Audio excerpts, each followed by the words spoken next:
¿Qué tal? ¿Cómo están? Estamos viviendo en la era de la posverdad. Esto es algo que ya se ha dicho mucho, se ha hablado mucho, pero no siempre terminamos de entender de qué estamos hablando cuando hablamos de la posverdad, que es una herramienta central para estos nuevos movimientos de ultraderecha que están avanzando en todo el mundo. No es casualidad que en el año 2016, que fue el año en el que Donald Trump llega a la presidencia de Estados Unidos, el año de quiebre en esta historia que estamos viendo cómo se desarrolla delante de nuestros ojos, fue elegido por el diccionario de Oxford como la palabra del año, posverdad. Y la definió como las circunstancias en que los hechos objetivos influyen menos en la formación de la opinión pública que las referencias a emociones y creencias personales. Para decirlo en sencillo, la posverdad es más que una mentira, es más que una noticia falsa, sino que es un estado de las cosas donde la verdad empieza a perder peso contra el punto de vista y los prejuicios de cada uno de nosotros. Tanto es así que, si bien el fenómeno más notorio, más notable de esta época de la posverdad son las noticias falsas, no es lo único falso que fue ganando terreno en la opinión pública, en la vida de todos nosotros. Además de noticias falsas o de fake news, hay ciencias falsas, como por ejemplo todos los negacionistas del cambio climático o de las vacunas. Y hay una historia falsa, una reescritura de la historia de cortísimo plazo al servicio, obviamente, de proyectos políticos, no solamente de la extrema derecha, aunque sí han sido los primeros y los que mejor han sabido utilizarlo hasta ahora. En las últimas 72 horas podemos ver en vivo un ejemplo de ese proceso, porque están reescribiendo adelante de nuestros ojos la historia reciente del país, más específicamente un momento crítico de la historia reciente de nuestro país, que es la presidencia de la Rúa, que al parecer ahora fue un gran estadista víctima de un golpe de Estado, una teoría que, si bien flotó por debajo de la superficie durante el último cuarto de siglo, bueno, Javier Milei hace 2 días en Córdoba, en la Fundación Mediterránea, nada más y nada menos, por todos los vínculos entre esa fundación y el gobierno de la Rúa, hizo oficial, trajo a la historia oficial de este gobierno esa versión. Vamos a escucharlo. También teníamos indicadores sociales que eran peores que los que había en diciembre del 2001, previa caída de la convertibilidad y el golpe de Estado impulsado por Duhalde y Alfonsín, que paradójicamente Alfonsín, lo muestran como el padre de la democracia, siendo que fue partidario de un golpe de Estado, pero que evidentemente especificarle la deuda a Clarín hizo mostrarlo como un héroe.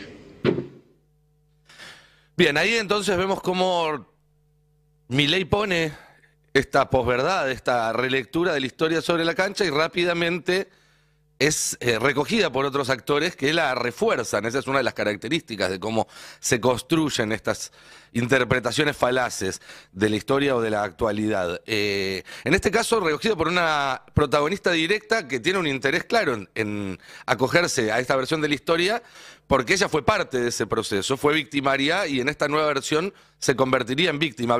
Hablamos de Patricia Bullrich, que salió rápidamente ayer a reforzar esta reescritura de la historia. Yo en la justicia planteé que había habido una conspiración donde habían participado los gremios, la Unión Industrial Argentina, había tenido colaboración de Alfonsín, que lo pueden corroborar muchos radicales que lo veían a Alfonsín, queriendo empujar al gobierno de la Rúa, y Duhalde, que también, trabajó para eso. Recuerdo una reunión donde estaba Moyano, donde estaba Barrio Nuevo, donde le dijeron al presidente de la Rúa, te vas ya, te vamos a sacar a patadas, comiendo en la Casa de Gobierno. Tanto fue así que yo me levanté y me fui, los mandé donde vos te podés imaginar. Bien, esta reescritura de la historia obviamente pasa por alto un montón de detalles, como el hecho de que el gobierno de la Rúa en diciembre de 2001 llevaba más de un año sin vicepresidente y sin una parte de la coalición que lo había llevado al gobierno, pero además que 2 meses antes había perdido unas elecciones donde el oficialismo solamente sacó el 22%. Unas semanas antes se había roto el apoyo de su propio partido, de la Unión Cívica Radical, que le sacó el respaldo en el Congreso, no por una conspiración, sino por la dinámica misma en la cual al gobierno se le iba escapando el control de los resortes de la política. Lo mismo pasó con un bloque peronista que fue muy colaborativo con el gobierno de la Rúa hasta pocos meses antes de diciembre del 2001, pero para esta reescritura de la historia también hace falta una tercera pata, que es la pata mediática, y que ayer recogió Eduardo Feynman, que en una entrevista con un diputado radical, bueno, planteó también su versión de los hechos. En el 2001, Ricardo Alfonsín detestaba en ese entonces Fernando de la Rúa. Había una interna monumental entre Fernando de la Rúa y Alfonsín quería que de la Rúa se vaya del gobierno e hizo un acuerdo con Eduardo Duhalde para voltearlo. Esa información la tomo como una aseveración tuya. No, busque en libros. Por ejemplo, yo le recomiendo el libro de Seferino Reato, cuenta exactamente lo que pasó. Entonces, ese fue un acuerdo. Fue un acuerdo entre Eduardo Duhalde y Raúl Alfonsín. Vos estás afirmando, vos coincidís con Milei de que es historia. Alfonsín... No, es historia. Es historia. Vos coincidís que fue un golpe de Estado el de Alfonsín, decilo y hacete Sí, lo digo. No comparto Perdón. Fue un golpe de Estado. Fue un golpe de Estado civil. Fue un movimiento. Bueno, es interesante lo que dice Feynman. Dice, andá a buscar los libros. Podemos ir a fuentes más directas que un libro escrito 10 o 15 años más tarde. Así como uno mira los diarios, la tapa de los diarios del 24 de marzo del 76 y entiende un poco cuál fue el juego político que llevó al golpe militar.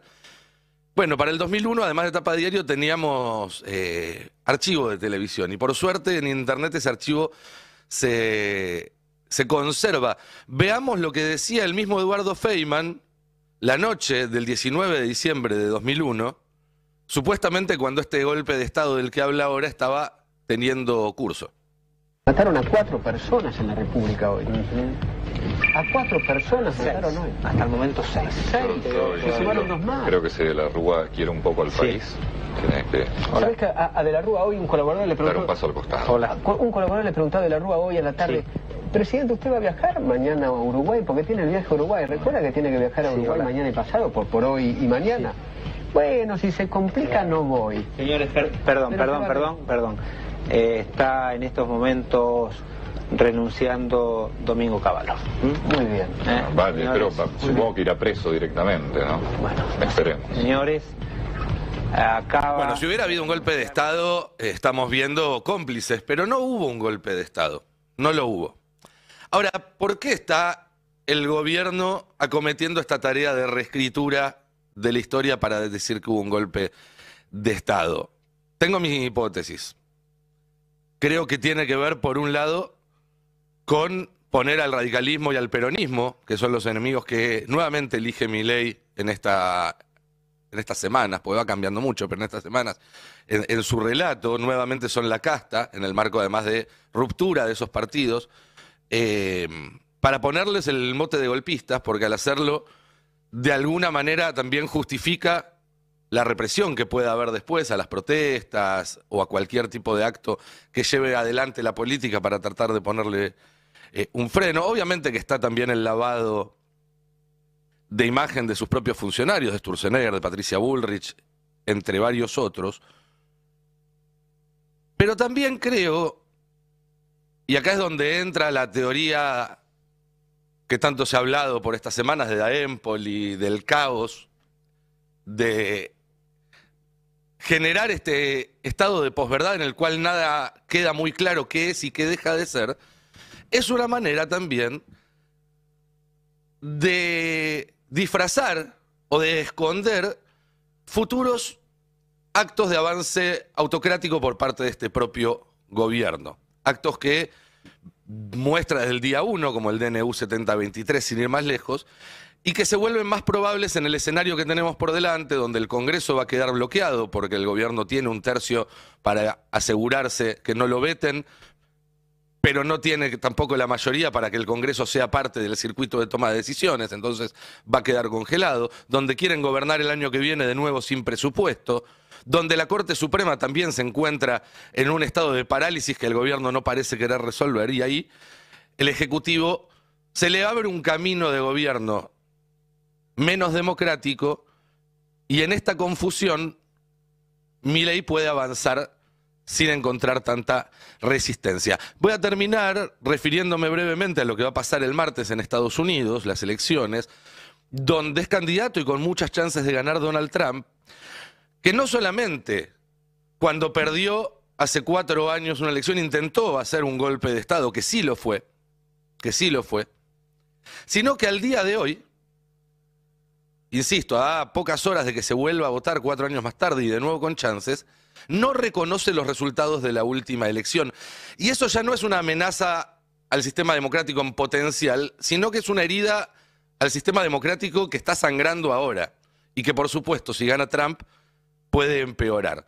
Porque ahí las líneas se van a volver mucho más difusas y ahí también Milei puede salir ganando. Lo que está en juego es muy, pero muy importante en estos días. Y por eso me parece que prestarle atención a cómo están reescribiendo la historia para de esa manera habilitarse una escritura del presente y del futuro antidemocrática, violenta, autocrática, es una de las cosas más importantes que están sucediendo en este momento y por eso no puede pasar desapercibido. Buen día, ¿qué tal? ¿Cómo están? Buen día.